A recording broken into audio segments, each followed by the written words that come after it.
Have you ever wondered what happens in a brand strategy session? Today, we get a sneak peek at what a brand strategy meeting looks like here at Fruitful. Hey, welcome to Growing a Fruitful Brand, where we discuss how to create and grow a brand that makes the world a better place for you, your customers, and your employees. I'm Ben Luters, founder and art director of Fruitful Design and Strategy, and on this episode, my co-host and brand strategist, Raj Lulla, is interviewing Dan Cumberland, founder of the Meaning Movement and host of the Meaning Movement podcast.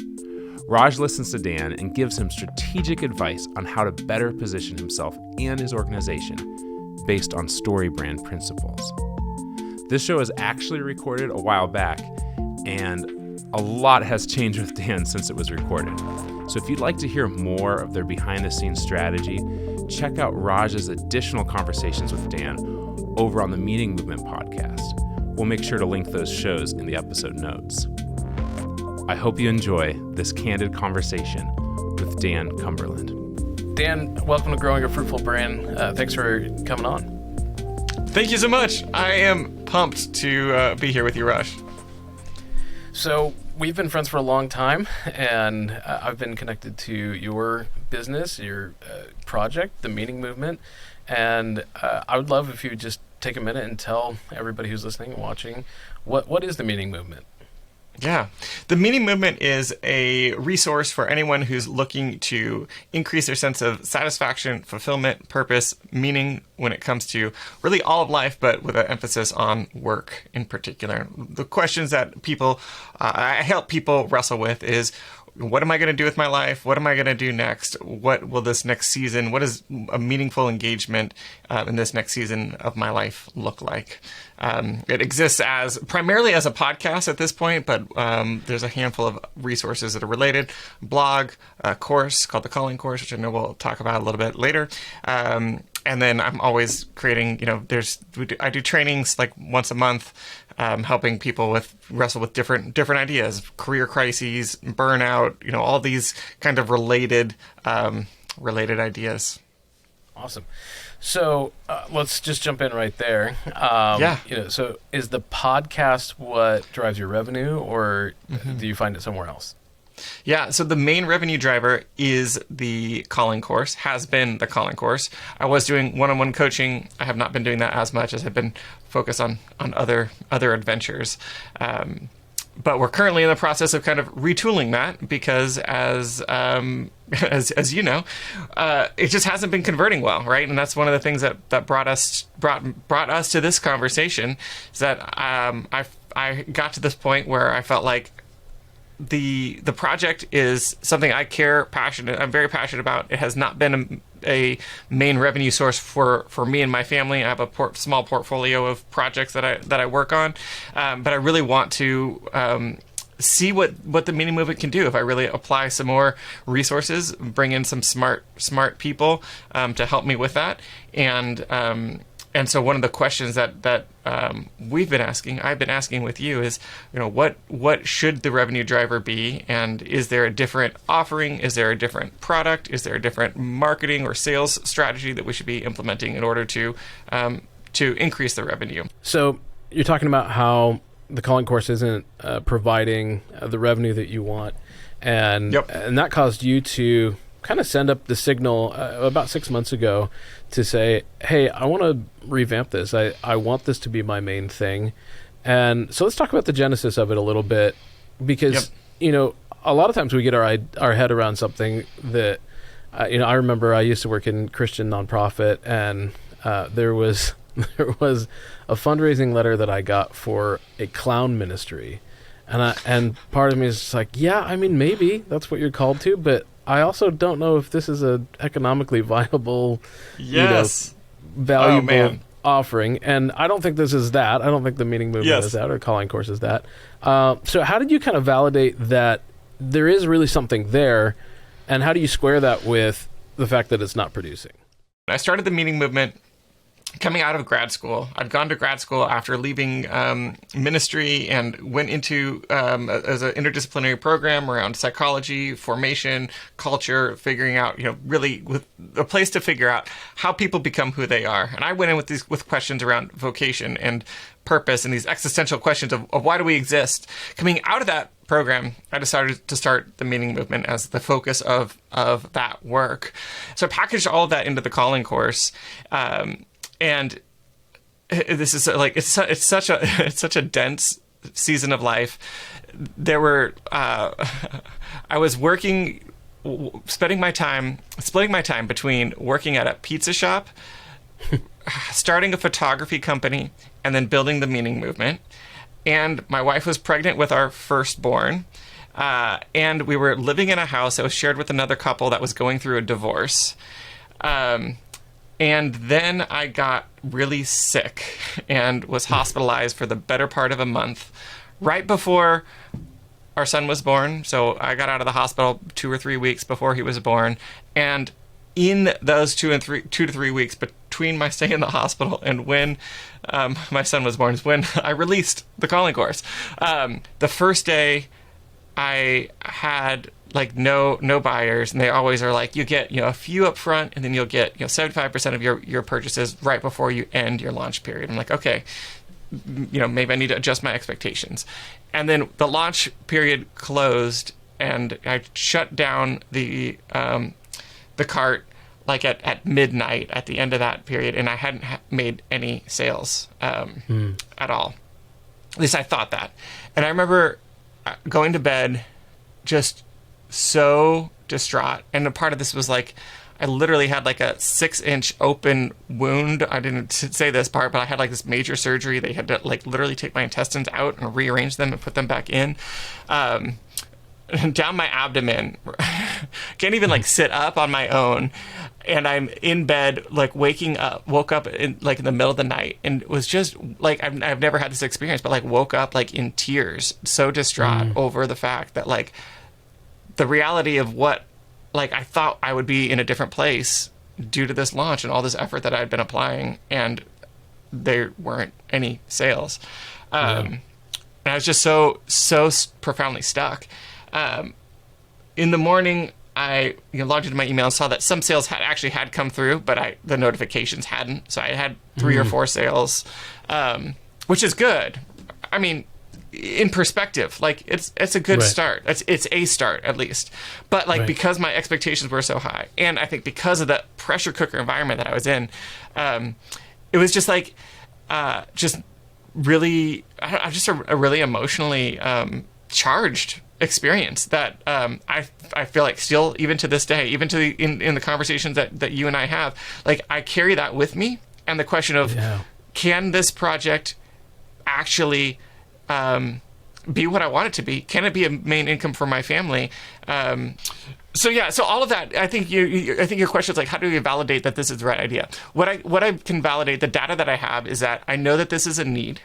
It's a felt need in my life. It's people come to me for this, both people in my network, people that I went to grad school with. I know a lot of therapists that are like have clients that they send my way. They're like, hey, go check out Dan's work. This is his thing.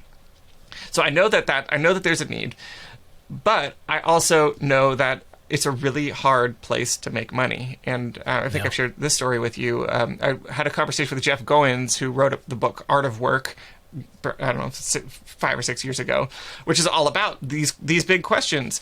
And it's a fantastic book. Definitely recommend it. But I had a conversation with him not long after he launched that book, and he had released a parallel course, like going through the same material, which is often how authors will do it. They'll release their book, and if you want to dive deeper and really have a personalized experience around that material, you take the course. And he shut it down after 6 or so months. And what he said is like, you can tell someone that you're going to teach them why they're born, show them why they're born. But they won't pay you any money for that, or you'll have a really hard time getting them to pay money for that. And that's really been true of my experience, is that I know that this is a need. I know that it's something that many of us feel, but at least talking about it head on as like purpose, calling, life, these major life direction questions might not be the best way to talk about it. And so the questions I've brought to our engagement around these things is, how do we take this material that I know is really helpful, that the people who have been through the material find to be incredibly helpful, but reposition it in a way that is more attractive to buyers? What's the messaging that needs to be in place? Who are we talking to? That's also, I think, one of the major questions is like, maybe it's just too broad, that I'm not hitting a specific enough pain point for a specific enough audience. And so those are many of the questions that I feel like I've been talking for a long time around your question, but that's the big mess that I'm bringing into my engagement with you and the fruitful team. A few things that stand out in what you talked about and in our other conversations is that this content, this framework has worked one-on-one. And so that's something that we look for in trying to decide if this is a clown operation or not, is has it ever worked? And so we know for sure that there's nothing wrong with the content, the material. It works in person, it works one-on-one.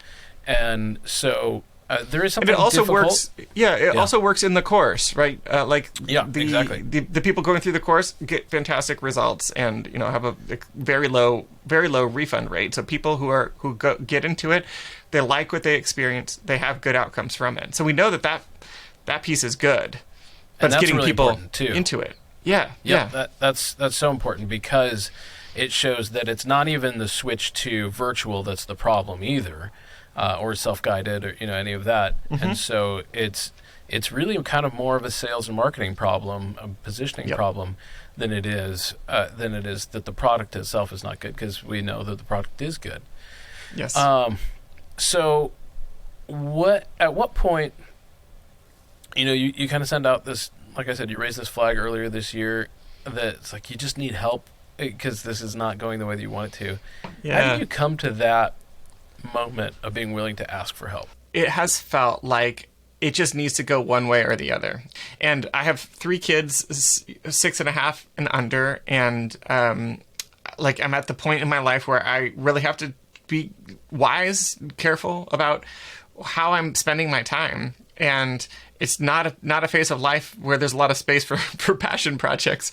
And so I think what has brought me to that point of saying, okay, I need to bring more people into this, I need to get help with this, is just the desire that I either need to blow it up and say, that was a good effort, and it's really it's sad and disappointing that it didn't work out, but it is what it is, which would be really hard, and I would have a lot of feelings about that. Or I need to resource it and put more pressure on it, and put more time and effort into it, and see what can really happen. That's when we kind of started talking more intentionally around this whole process. And we're honored to be involved in these conversations, because I know how personal it is, and it's people put a lot of trust in their marketing and branding agencies to wade into the things that are most important to them.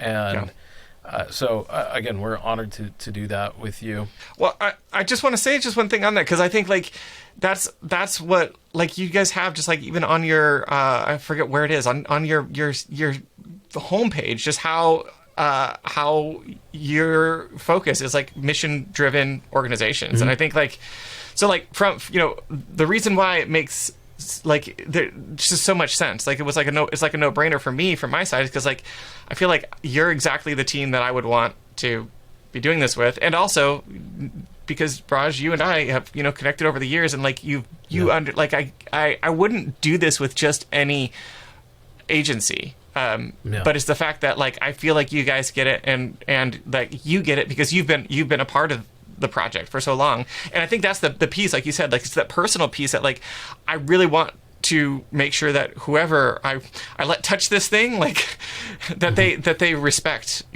where it's come from. And so I think you guys are the best. You have the best people to do that with. Well, thank you. You make me blush over here. So let's talk a little bit about who does this work for then, because you mentioned you validated it in one-on-one sessions that it does work for people, but that was kind of more about the what am I going to do with my life. So it sounds like a little bit like a younger crowd, but then when you're trying to sell a course online, that may not be your most kind of faithful audience, and they also may not be the audience who's got the most money in their pocketbook. So who does this work for now? Yeah. So the primary demographic that's found the most success, and I think some people in their earlier career, the quarter life crisis folks, they have had success with it.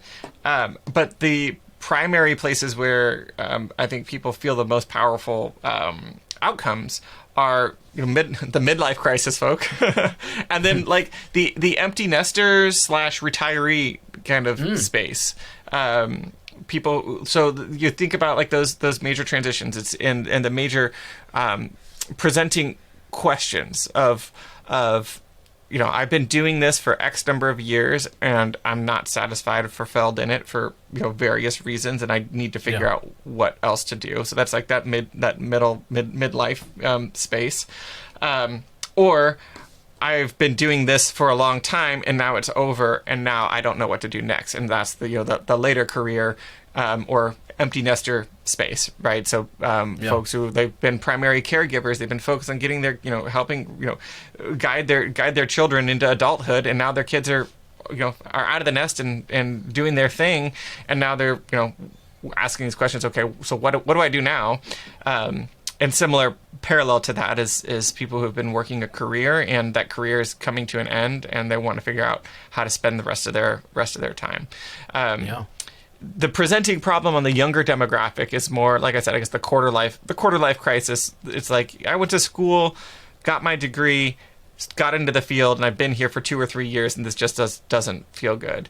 I think the later demographic is it's more ripe, I guess, for this work because there's more life experience to draw from, and that's a big part of the course is looking at your past experience, defining what is meaningful for you, where fulfillment, satisfaction comes from, and you just have more stories to put to that work than you do when you're in your younger years. Which isn't to say it doesn't work for those folks, but I think that as the more powerful results, the more clear outcomes happen for folks that are in their mid to later life. That kind of reminds me of things like Gallup Strengths Finder, those types of things where, when you take them when you're 25, it's like, I scored high in everything, right? Or a lot of things, because it's like, I can imagine myself being that, because you just, like you said, you don't have enough experience to know. And then, but now I feel like when I take personality tests or anything like that, I score much more, defined results. Because it's like, they ask you questions about things that you do or don't like, and it's like, oh, I definitely do not like that. And totally your openness to imagining that you might be able to be that way just kind of shifts as you get a little bit older. So you use the word midlife crisis, and that one is funny to me because the midlife crisis is not one time, and it's not in the middle of your life necessarily. It's for sort of 10-15 years surrounding the middle of your life, and you go through multiple versions of it. And so if there are people out there like me who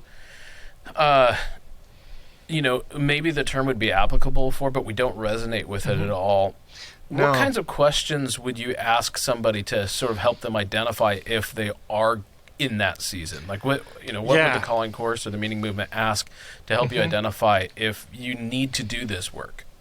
Yeah, such a good question. And I similarly, I just turned 40 not too long ago. Like, have a lot of hesitancy to say that I'm midlife, let alone in a midlife crisis, right? So I don't know that that's quite the right branding or marketing positioning. But to your question, what I think of it in terms of is when you look around at your life and ask the question, is the terrain that I'm in, does it align with where I thought I would be and where I want to be going? And when I look ahead at the path forward, is it taking me to the places that I want to go, and do I know what those places are? And if the answer to any of those is, no, I don't like where I am, and no, I don't know where I'm going or how to get there, then that's the work of the calling course. That's the work of the meeting movement. That's the work that I want to help people with. And it can be, for some people it presents as like, yeah, I need to just kind of blow up my whole life. And I usually say, let's not blow anything up until we know where we're going. We don't quit your job till you have a really solid idea of what your next step is. But it also could be that like people who are in a space where they're like, I have a job that's, a career that I've been developing over the last 10, 15, 20 years that I'm really good at. It pays me well. I'm broadly happy there. And yet I feel like I have more to give. And I want my work to add up to something more than what it feels like it's adding up to right now.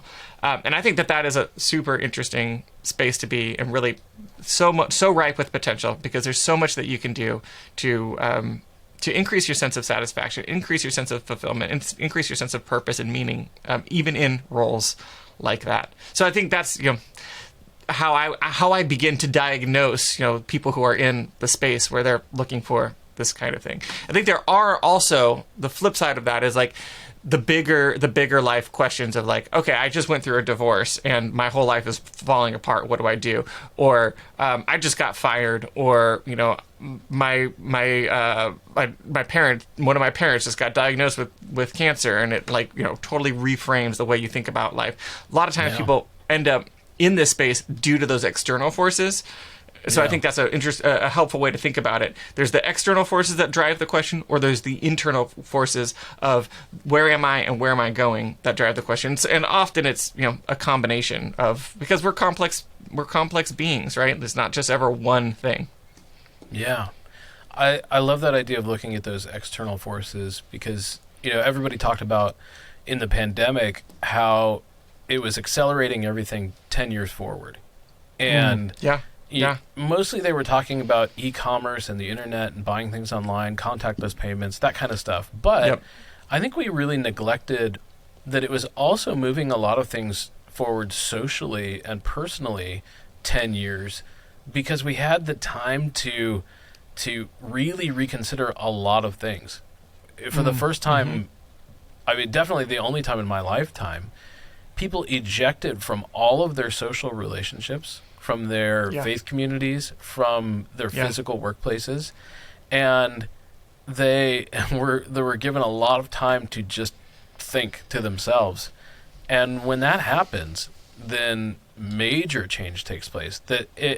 If you would have kept going to that same church for the next 10 years, maybe you would have become decreasingly less satisfied with it Sunday after Sunday after Sunday, and then it pops back up again because some wonderful wedding happens there, or a meaningful funeral, or you see somebody take a step in their faith that you had a part in, so it brings some meaning back, but the other issues still remain, and you kind of keep going and going and going until eventually I don't think this is for us anymore.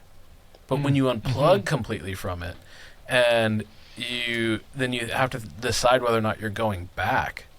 That's a totally different scenario, and it puts a lot more amplification on those questions, because you've had time to think about it.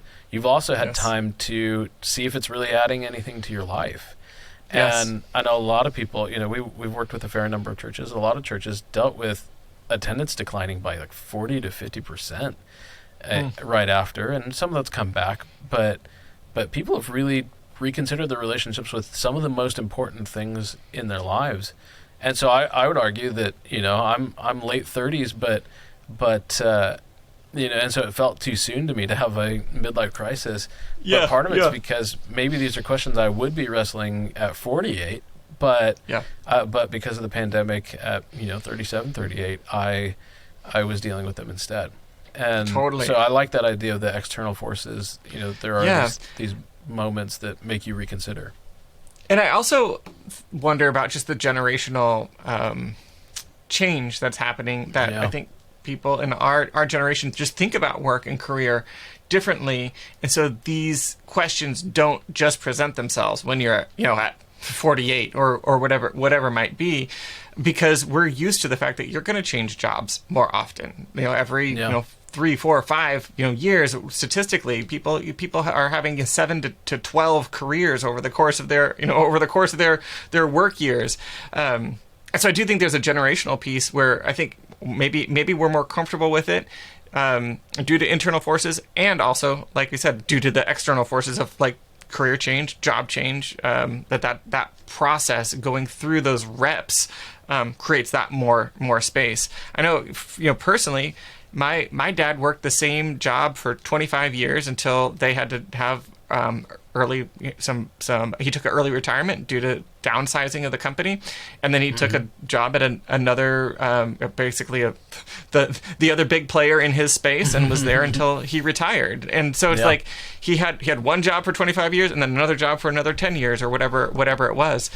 And that was the entirety of his career. And I look back at the other people in my family who are a generation or two above me, and that's how it played out for them. They were at the same place for a very long time.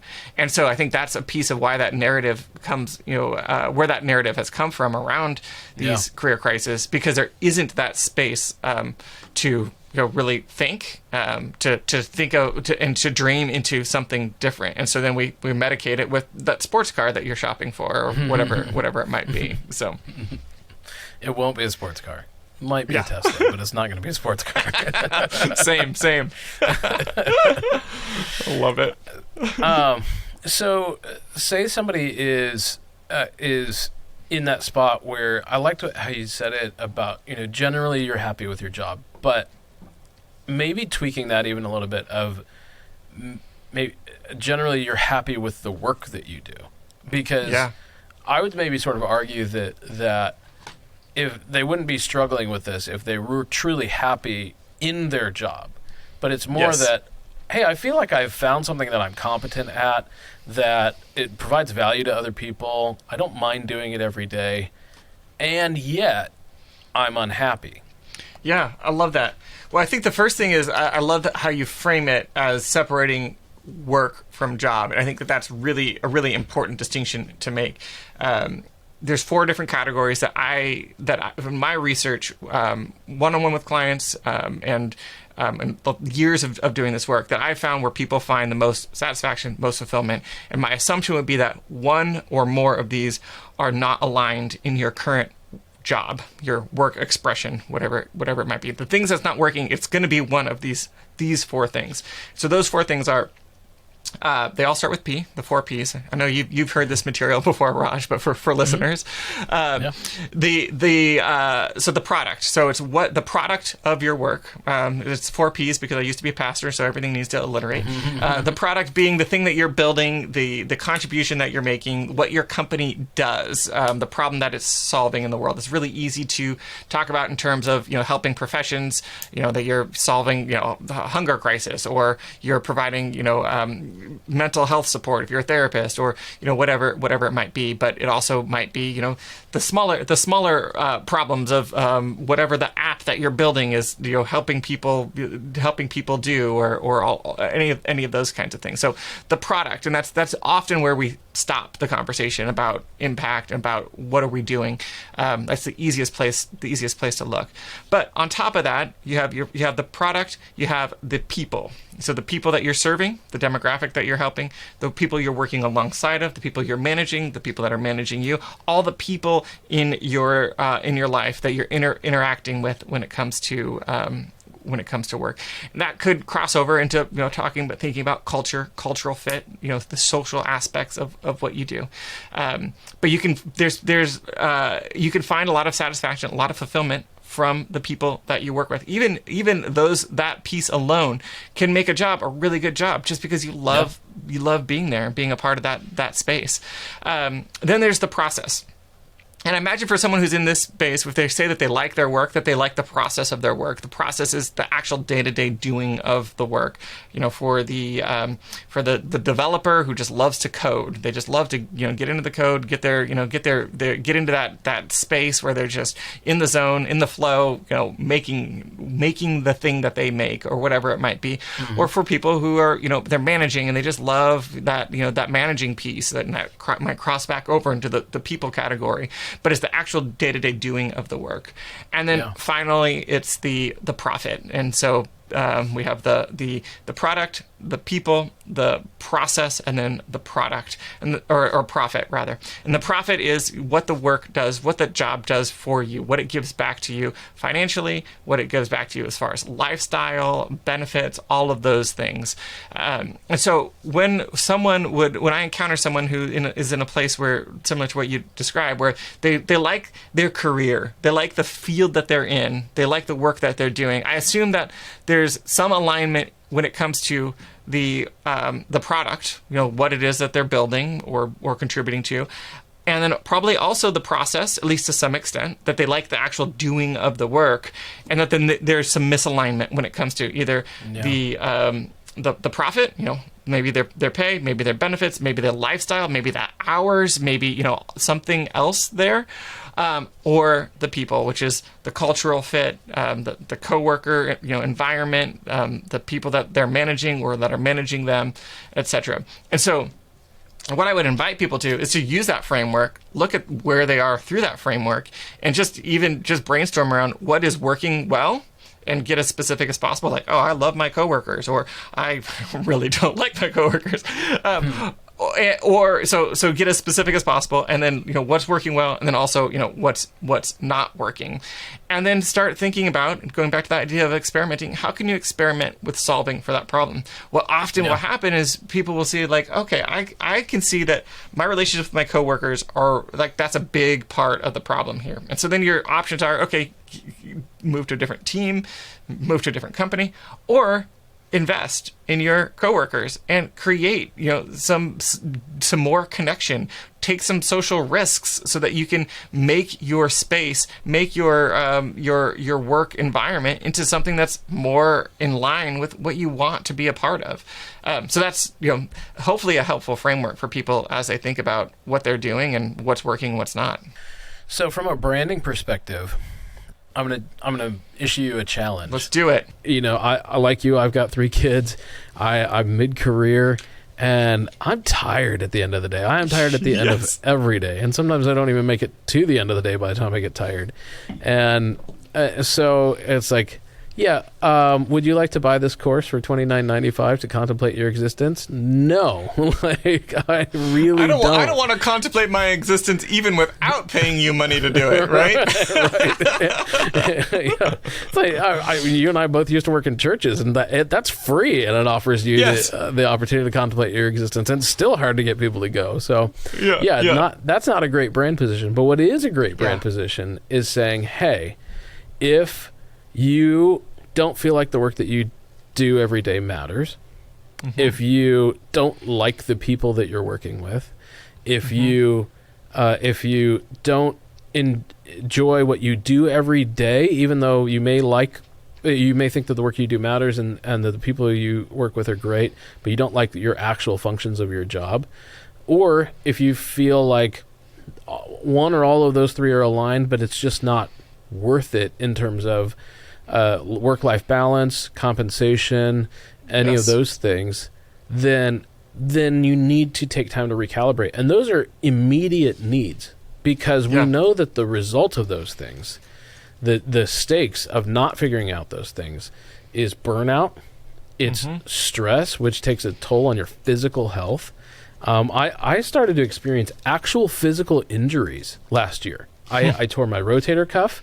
I still am suffering through tendonitis in my elbow, and I'm pretty sure it's because my cortisol levels were so high from stress that my body finally just started going, hey man, you got to slow down or we're quitting. Yes, and totally. So, and I think that is part of the midlife part of it too, is just that, when you're 25 and you're burning candle at both ends, you can get away with it because your body's more resilient. And when you start to get to this age and you have kids who wonder why daddy's at the office until 9 o'clock, or who complain about not being able to get new shoes or go to the school that they want to, or those types of things, and you also need those full 8 hours of sleep or whatever, you start to have limitations in your life that focus your effort. And that is a real and immediate need for people. Contemplating your existence is not an immediate need. We plan to take care of that problem on our deathbeds, probably. And most of us would rather die before getting to that point of just like, you know what, I'll go quietly in my sleep and like the afterlife can figure out that. I hope that I'm okay afterwards. Totally. But if we can make it more about this immediate need again, those that product, people, process, and profit, and our satisfaction level with those things, then we know how sick those questions can make us. How sick workplace drama can make us. How sick a sense of not doing meaningful work can make us. How sick hating like the office space level, tasks that you do every day, just dreading the TPS reports or whatever it might be.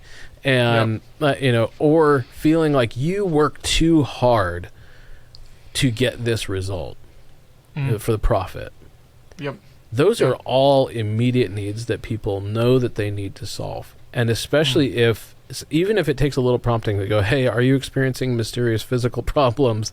Because, might they be related to your stress or your burnout?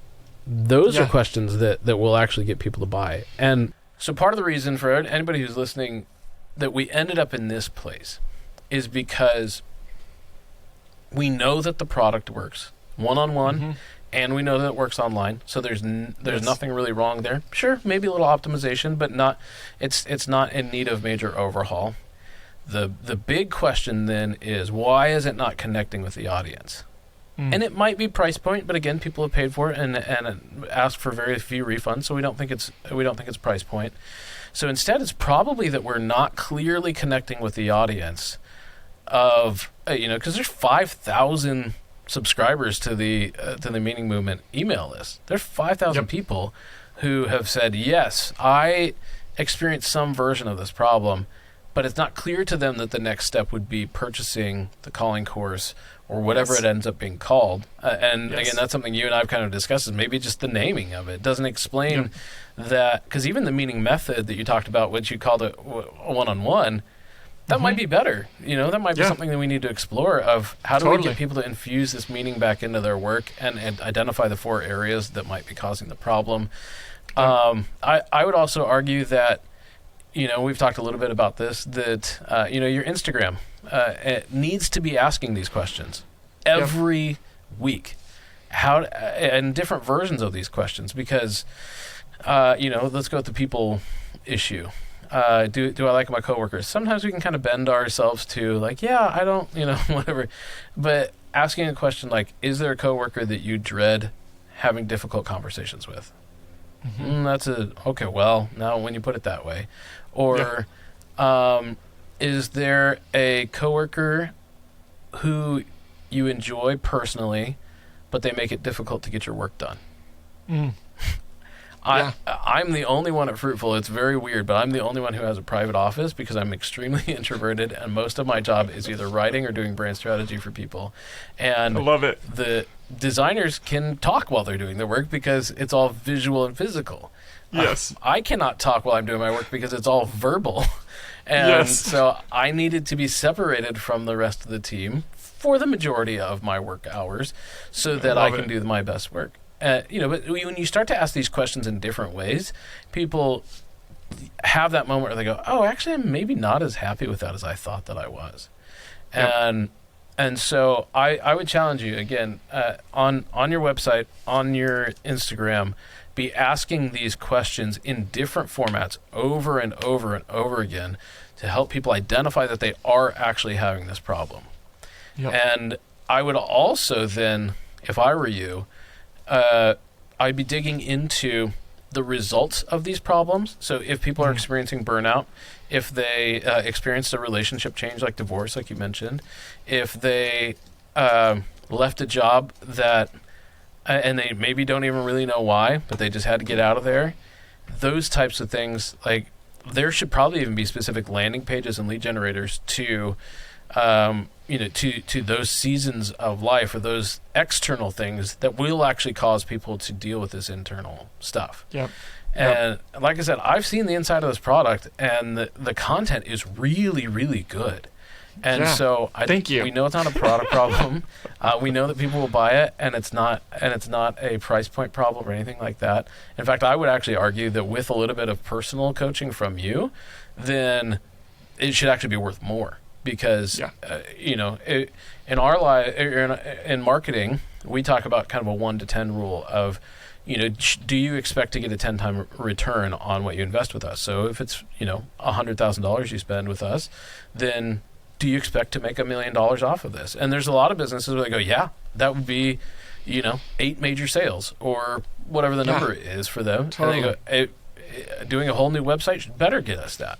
100%. We agree with you. And so kind of think the same thing with the people that you're serving. If helping them, them spending even $1,000 with you, if it would save them $10,000 worth of therapy, if it would help them get a job that's $10,000 more lucrative, if it would save them $10,000 in medical bills from stress and overwhelm, if it would give them $10,000 worth of meaning, and I know that's a little bit relative, but again, it's like if you think about, I would pay $5,000 to go on vacation to Aspen, Colorado. Okay, that's because I'll pay $5,000 for that experience. We do actually have we have numbers. A mental framework for numbers related to meaning, because I know for me, it's not about the Airbnb, it's not about the rental car, it's not about even the view, it's about the memories with my family. And since I only get a certain number of summers with my kids, then I will invest in those things because I know that they'll carry those moments with them their whole lives. I can quantify how much meaning actually is worth in my life. So those are the kinds of things that as we continue to work together, we're going to be pushing those things on social media. We're going to be realigning some of those properties in social media. Definitely asking these questions in email. I think that when you develop that lead generator, sending it out to everybody who's been. I was with it for 8 years, but if you asked me these questions in the right way at the right time last year, you would have got me. And so. Always putting these types of things in front of people to allow them to identify if they're back into one of those seasons. Again, we should do this every 2 or 3 years. That if they're back into one of those seasons where they need realignment in relationships, in the direction of your work, in the process of your work, or what you're getting out of it, then I think this is going to really increase sales for us. I totally agree. I think that. Yeah, articulate it in terms of those problems, those presenting problems. It just makes it just brings it so much more present, right? And gives it so much more of a clear deliverable, which I think is one of the the major lacking pieces. So I'm really pumped. I'm really pumped to have more clarity around that and to see where it goes, to see where it takes us. So Dan, as we wrap up today, if you could just maybe summarize. How for anybody who's listening who's experiencing a similar problem, how do you know when you should approach a brand strategist or messaging for problems with sales? How do you identify that moment? Yeah. So for me, I'll talk about it from the standpoint of my experience is that just looking at paying attention to conversion rates. You should be, make sure you're tracking your numbers to know, really what's happening there. What I could see happening is growth in my overall list. So people who are following along for some reason, but then the stagnancy or lack of correlation, whatever that is, whatever the right word for that is, between that growth and the growth in revenue, and looking into the numbers of what the conversions rate were every time I did a launch, how many people went to the sales pages and how many people bought from those sales pages, or how many people attended a training and then how many people bought when I had an offer on that training. And the numbers, like I said before, it was less than 1%, a little bit more on the live training, but as far as the launches and everything. So I knew that the growth is happening here, but the growth is not happening when it comes to the course and to the sales. So that's what the marker was for me.